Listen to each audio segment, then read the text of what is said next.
This is a real fancy, nice way you could, start off a dinner party. Start off just friends coming over for a dinner, barbecue even, people are coming over. Anything that way you have a few guests. Guys, get a bottle of wine, some shrimp, have a girl come over to pick you up. Have this waiting for her before you go out. They'll love it. Anyway, so what you want to do, a real simple way, get a dish and, just an ordinary dessert dish. Here's your serviceware that was maybe collecting dust now anyway, even though it's not prohibition.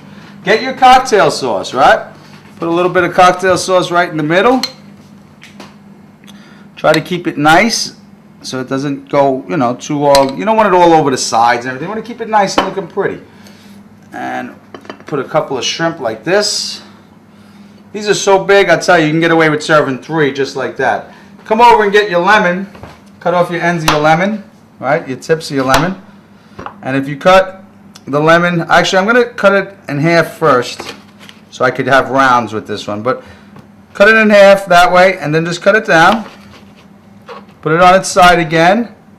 Cut it like this. You have a nice wedge. Cut a little hole in the wedge, and you can put it right like this on the dish, and there you go. Shrimp cocktail. Variation to this, you could just add a couple of watercress crackers on the dish like this, and if you got a couple of cherry tomatoes, like I do here,